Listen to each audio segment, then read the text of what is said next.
পহেলা বৈশাখ সকাল ৮টা।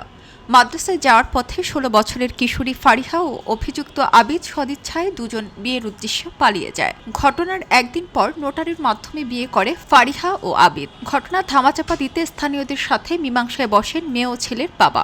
সরকারি বিধি অনুযায়ী ফারিহা প্রাপ্তবয়স্ক না হওয়ায় আবিদের হাতে তুলে দিতে অস্বীকার করলে উত্তেজিত হয়ে পড়ে ছেলেপক্ষ। পরে আবিদের নেতৃত্বে কয়েকজন ছেলে বাড়িতে ঢুকে ভাঙচুর চালায় এবং বাবা ইমাম হাদিউল ইসলামের গলায় পিস্তল ঠেকিয়ে মেয়েকে অপহরণ করে। পরে হাদিউল ইসলাম থানায় একটি মামলা দায়ের করেন। মেয়েকে তুলে নিয়ে গেছে গত বুধবার দিন ৩টায়।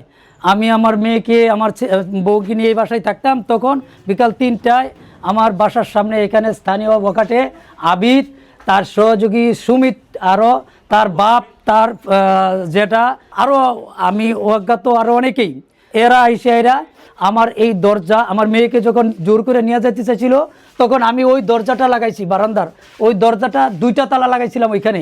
ওই 2টা তালা ভেঙে আমি ভিডিও করার জন্য এইখান থেকে প্রস্তুতি নিচ্ছিলাম। পরে এইখান থেকে আমাকে অস্ত্র চাকাইছে, গুলি কর এনেকে ভিডিওটা করে। তখন আমার স্ত্রী, আমার শ্বশুর, তারা আমার ঘরের ভিতরে নিয়ে যায় এবং দরজা আটকে দেয়। আমি এই ঘরের ভিতরে যখন গিয়ে দরজা আটকে দিই তখন তারা ওই তালা ভেঙে আমার এই ঘরের ভিতরে ঢোকার চেষ্টা করে। দীর্ঘ 40-45 মিনিট এই দরজা ভেঙে আমি 3 লাইনে ফোন দিছি, ওসি সাহেবের কাছে আমার জীবন ভিক্ষা চাইছি। তারপরে এটা ভেঙে সর্বশেষ আমার মেয়ে আমার গলায় জড়াইয়া ধরছে। আমার 2টা মেয়ে আমাকে ধরে বলতেছে, বাবা আমাদেরকে বাঁচাও। এবং ঢুকার পরে আবিদ আইসে আমার মেয়েকে আর সুমিত আমার এই জায়গায় পিস্তল টেকায়, নাহলে গুলি করে বেরালাম। আমার মেয়েকে বলে তাড়াতাড়ি বাড়ো, নাহলে তোর বাবারে মেরে ফেলাম। আমার মেয়ে বারবার চিৎকার করছে, আব্বা আমারে বাঁচাও। দীর্ঘ 1 বছর ধরে তাদের মধ্যে চলছিল প্রেমের সম্পর্ক। বিষয়টি কয়েকবার মেয়ের বাবাকে জানালে তিনি বিয়ে দিতে রাজি হননি।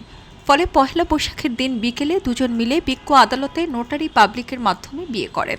মেয়ে ছেলের সাথে রিলেশন এটা মেয়ের বাবা মাও জানে। যখন ছেলেটা তার দোকান সামনে যেহেতু সব কিছু নিয়ে দিত, তখন মেয়ের বাবা সব জানতো, যে খাইতো নিত টাকা পয়সা সব এভরিথিংস, তখন মেয়ের বাবা সব জানতো। তখন কোনো তাদের সমস্যা ছিল না। না থাকার কারণে ওরা বিয়ের কথা বলছে বাসায়।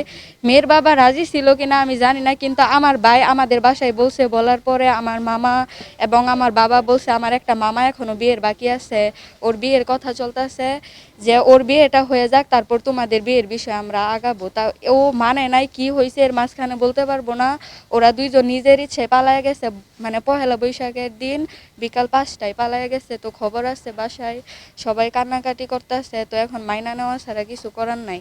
তো পরে বাসার সবাই যারা মুরব্বী আছে বলছে, তোমরা আসো, তোমাদের মিলাই দেই। দিন দুপুরে বাসায় দলবল নিয়ে অতর্কিত হামলা, ভাঙচুর ও গলায় পিস্তল ঠেকিয়ে কিশোরীকে অপহরণের ঘটনায় এলাকায় চাঞ্চল্যের সৃষ্টি হয়। যারা মুরব্বী, প্রবীণ মুরব্বী, যারা স্থানীয় মাতবর, এরা বলছে তাদের যদি বিয়ে ডকুমেন্টস থাকতো, তারা যদি মেয়েকে বিয়ে করাইতো, তাহলে তারা অস্ত্র নিয়ে তারা বুকে ধরলো কেন? মেয়ের বাপের বুকে মধ্যে অস্ত্র ধরছে।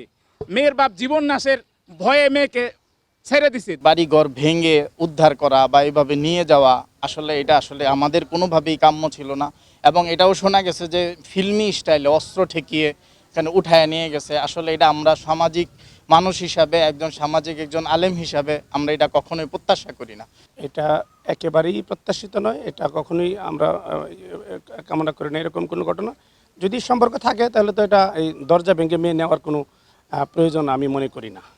তারপরেও কি হয়েছে, আইন শৃঙ্খলা বাহিনী ইতিমধ্যে এটা ঘটনা দেখতেছে, ওনারা ভালোভাবে তদন্ত করে দেখবে। তবে দোষী হলে অবশ্যই এটা আমি বিচার দাবি করি এবং বিচার হওয়া উচিত। এদিকে পুলিশ বলছে, অপহরণের 72 ঘণ্টা পর মেয়েটিকে উদ্ধার করা হয়েছে। জবানবন্দি নেয়ার জন্য বিজ্ঞ আদালতে পাঠানো হয়েছে। তবে মেয়ে নিজ ইচ্ছায় ছেলের সাথে চলে গেছে বলে জানিয়েছে ওই কিশোরী। মেয়েটা উদ্ধার হয়েছে না সারেন্ডার হয়েছে? এটা উদ্ধার নয়নপুর থেকে এমসি ভাড়া, অক্ষত অবস্থা, একদম নিরাপদ অবস্থা, সেফ অবস্থা। এটা কি ভাই প্রেম ঘটিত বিষয়, চলে গেছিল না আসলে? এটা তো স্বেচ্ছায় গেছিল, আর দুজনে প্রেম করছে, মেয়েটা স্বেচ্ছায় গেছিল।